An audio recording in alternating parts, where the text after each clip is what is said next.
Good morning, Luzon, Visayas at Mindanao. Ako po si Ka-Coffee.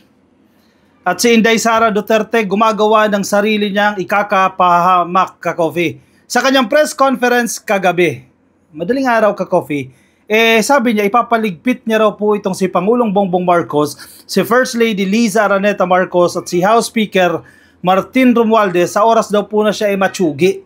May nakausap na raw po siya. Pakinggan natin, Ka-Coffee, yung kanyang testamento, yung kanyang mismong pag-amin. Nako, mapapahamak siya dito dahil pinatulan na siya dito ng Office of the Executive Secretary. Naglabas po ng statement itong Office of the Executive Secretary, ganoon din po ang Presidential Communications Office. Aba, hindi po biro yan ha. Banta po yan sa buhay ng pinakamataas na leader ng bansa, ang presidente.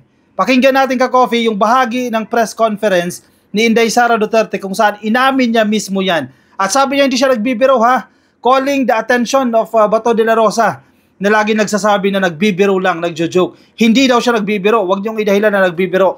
Nakita natin ito sa TikTok account ni Ma'am Zen Danga. Pakinggan po natin. Tao. Sinabi ko sa kanya, kapag may kinausap na ako na tao, sinabi ko sa kanya, kapag pinatay ako, patayin mo si BBM, si Liza Araneta, at si Martin Romualdez. No joke. No joke daw po yan ha. Kapag natsugi daw po siya, ang inutusan niya, itong tao na to, hindi natin alam kung sino yung tao na yan, tsugiin din daw ang presidente. Si Liza Marcos at si Romualdez. Wag daw po titigil at nag-commit daw po. Nagdiling na ako, ma'am. Pag namatay ako, sabi ko, huwag ka tumigil na hanggang hindi mo mapatay sila. And then he said yes. May kinausap na ako na tao. Nag-confirm, Ka-Coffee. Yes daw po kung sino man po yung nakausap niya. Sino yan? Biro ba yan? Definitely hindi yan biro. Sabi niya hindi yan joke. Naglabas po ng statement dito ang Office of the Executive Secretary. Ito, pakinggan muna natin, Ka-Coffee. Basahin natin itong pahayag na ito. Sa PCO muna tayo, Ka-Coffee. Ito pong statement na ito na inilabas, kanina lamang po yan bago tayo sumalang. Mula po yan sa Presidential Communications Office o PCO, and I quote, acting on the Vice President's clear and an unequivocal statement that she had contracted an assassin. Hindi biro yan ha. May kinontrata daw po siyang assassin to kill. Grabe to ha. Tsugiin daw po si Presidente if an alleged plot against her succeeds. The Executive Secretary has referred this active threat to the Presidential Security Command for immediate proper action. Kasi hindi po biro yung sinasabi ni Inday Sara Duterte. Any threat to the life of the President must always be taken seriously. Correct. Wag maniwala. Kung sabihin nilang joke yan, eventually bawiin nila yung statement na yan at sabihin nila joke, wag kayong maniwala dyan. It should be taken seriously, sabi ng Office of the Executive Secretary. More so that this threat has been publicly revealed in clear and certain terms. Malinaw na malinaw sa kanyang press conference yan. Ano ngayon yan? Pinahamak niya na naman sarili niya dyan. Magagamit against her yan. Ang Presidential Security Group naka-alerto na ngayon, Ka-Coffee. Ito, 8 minutes ago, bago tayo sumala, 8 minutes ago, kalalabas lang po nitong balita na ito mula sa Politico.com. Headline ng Politico.com. Binabalita lang natin yung nangyayari ngayon, Ka-Coffee ha. PSG alerted. Malacanang takes Sara Duterte's active threat to tsugiin itong si Pangulong Bongbong Marcos. Ito daw po is seryoso. Iniiwasan kong banggitin yung term na yan, Ka-Coffee, dahil hindi po friendly yan Malacanang is taking Vice President Sara Duterte's order to tsugiin President Ferdinand Marcos Jr. and First Lady Liza Araneta Marcos seriously and has referred it to the Presidential Security Command for immediate proper action. Kaya nga, nag-lockdown ang House of Representatives dyan kasi hindi mo alam kung anong pwedeng gawin ni Inday Sara Duterte. Imagine mo, na-penetrate nila ang HOR.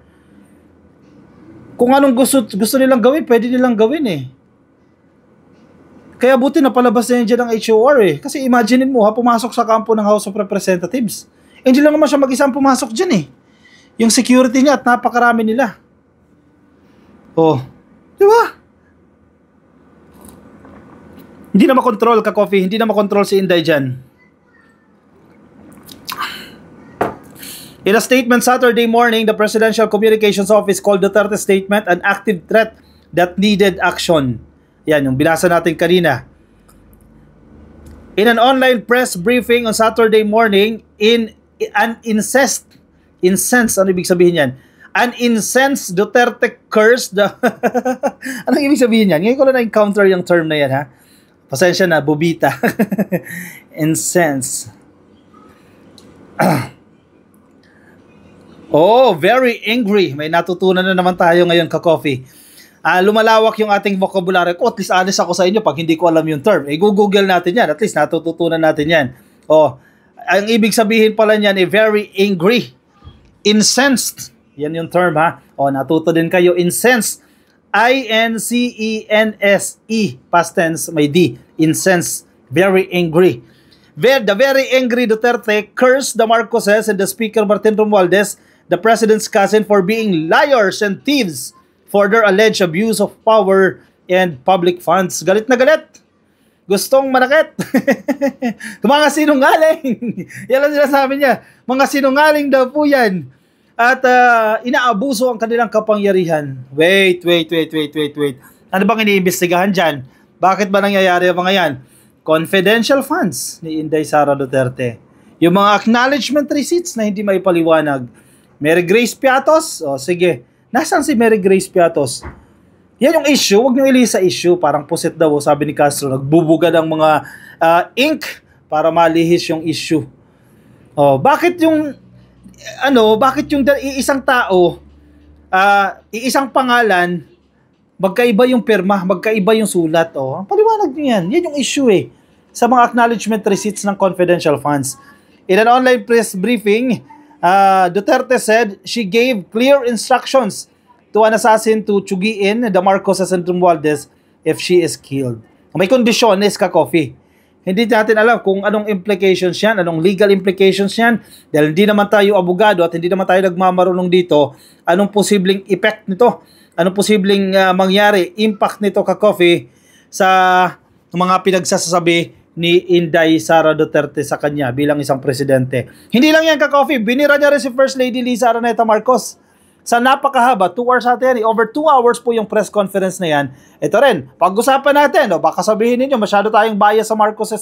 O yan, kung mapapahiya si First Lady dito, ito yung sinabi ni Inday Sara Duterte. Ito yung facts, ito yung mga pinagsasabi ni Inday. Walang dagdag, walang bawas. Millions a month, Sara Duterte tags Liza Marcos in DepEd cash envelope scandal. Oho, nagsisisi na. Naninisi na. Ang problema dyan, if ever man, ka-coffee, sa totoo lang if ever man, kung si First Lady Liza Araneta Marcos ang nag-utos sa'yo, bakit mo ginawa? O yan ang tanong sa kanya dyan. Irresponsible ka dyan, ba't mo ginawa? Mananagot ka dyan, bakit ka sumunod? Diba? In an expletive-laced tirade online, Vice President Sara Duterte has implicated First Lady Liza Marcos in the cash envelope controversy involving the Department of Education. Ayan na. Umaamin na siya sa mga envelope na yan. Kasi dami na nagsalita, 25,000 naman, 50,000 naman. Umaamin na siya. Nagtuturo na siya ngayon. A furious Vice President revealed that Marcos knew about the millions of funds to be distributed to the Education Department every month. The former Education Secretary admitted distributing the cash envelopes with written instructions from the First Lady. Oh, talaga ba? Talaga ba? Nandadamay na, naninisi na, Paano yun? Di ba nagbigay tao niya? Ito, galing kay Vice President. Dapat sinasabi na sa tao, ito, galing to kay Vice President. Utos ni First Lady Liza Araneta Marcos. Ginigit-git nyo yung mga tao ko dyan sa envelope na yan. Liza Marcos, naalala mo, nagpadala ka sa akin ng video. Sinabihan mo ako kung saan kukunin ang pera. Duterte said during an online press briefing early Saturday. 2 points. Nagpadala sa'yo ng video. Sa tingin mo, hindi abogado si First Lady Liza Marcos? Magpapadala sa'yo ng video, ebidensya yan. Diba? Bakit ka magbibigay ng ebidensya doon na eventually pwedeng gamitin against her? Bakit may recorded video pa ipapadala sa'yo? Tingin mo, ganyang kabubita si First Lady? If ever nagagawin niya yan, magbibigay siya ng ebidensya? Second, bakit mo sinunod? Alam mong mali. Sinong accountable dyan? Edi ikaw yung official eh. Official ba si First Lady? Accountable ba siya dyan? Ikaw ang official eh. Yun. You sent written instructions about money, millions a month. O nasaan yan? Pakita nyo. Third point. Para may ebidensya kayo. Anong nakalagay doon sa envelope? DepEd. Ano ginawa ko? Binigay ko sa DepEd. PI mo ka. O yan na, nagmura na. Very unbecoming of a vice president. PI mo ka. Wala kang ang posisyon sa gobyerno, namimigay ka ng pera ng gobyerno, bakit mo pinamimigay? Galing sa DepEd ba yan? O bakit mo pinamimigay? Bakit ka sumunod in the very first place? Alam mong mali yan. Bakit ka sumunod? Hindi kasabot ka, if ever. Totoo ito. O baka naman naghahanap ng sisi lang. The Vice President also slammed critics insisting the white envelopes existed long before the confidential fund controversy. She also lashed out at those dragging her office into the scandal when the funds were supposedly coming from the First Lady. Hala! Hala! Nagtuturo na. Kay First Lady daw yan. Again, hindi siya accountable. Hindi siya official ng gobyerno. Ikaw ang accountable dyan. Ikaw ang mananagot dyan. Bakit ka kasi sumunod? Sinisiraan nyo yung pangalan ng mga kasama ko sa Office of the Vice President. Sasabihin nyo sa mga tao, nakaw yan. Confidential funds yan. Wala nga kayong proof na confidential funds yan. Wait, wala bang proof? Ano sabi ng COA? Illegal yung paggastos ng confidential funds. Back of it, ka-coffee. Illegal, ka-coffee, yung paggamit. Sabi ng COA, hindi tayo nagsasabi niyan, di ba proof yon? Naniwala kayo sa iisang babae na ang pangalan ay Gloria Mercado na nagsasabi na confidential funds. Sabi ni BP. Saan galing yung pera kung hindi sa confidential funds? Paano na-liquidate yan? 25,000 a month, 50,000 a month. Saan galing yan? Hindi lang isang tao yan, ha? Marami.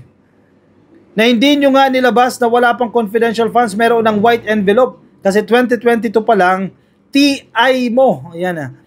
PI mo ka. Mag-utos na pera sa DepEd tapos kami nagsisinungaling. Sabi niyo, galit na galit si hindi ah. Some DepEd officials earlier testified before the House about receiving envelopes filled with cash from the Vice President. Duterte unleashed a fiery tirade against the Marcoses during a midnight online press briefing after protesting the House order to transfer her Chief of Staff, Attorney Zulieka Lopez, to a women's prison in Mandaluyong City. And then, biglang nagkasakit, dinala sa veterans, ayaw sa veterans, gusto sa St. Luke's Medical Center. Anyari? Nagtuturo na. Anyari? Sino accountable dyan? Hindi siya, wala nang iba. Siya ang head of agency, hindi naman si Lisa Marcos. Kung si Lisa Marcos ang head of agency, hindi siya ang hahabulin. Diba? Siya ang sisingilin. Hindi. Sige, let's assume ginamit ka. Ang tanong, bakit ka nagpagamit? Alam mong mali, susundin mo. Baka naman gusto mo rin, di ba? That's the question. Ano ngayon? Paano ngayon yan? Stress kayo ngayon, no? Siya, anong komento nyo ka-coffee? Comment ang inyong opinion, reaction dyan sa ating comment section para mabasa po yan ng iba nating mga ka-coffee, mga nasa Facebook. Yan, i-comment nyo po opinion nyo dyan para mabasa ng ating mga ka-coffee. Negative, positive, lagay nyo dyan sa comment section. Nasa YouTube po kayo. Click lang po ng subscribe. Nandiyan po sa baba, subscribe. At hit nyo na rin po yung notification icon para kayo po i-updated sa ating mga bagong upload. Siya, kung magpapaalam muna sa inyo ka-coffee, maraming salamat po sa mga sumama. Ingat po kayo. Nasaan man po kayong panig ng daigdig, ag kapitayon. Bye-bye everyone.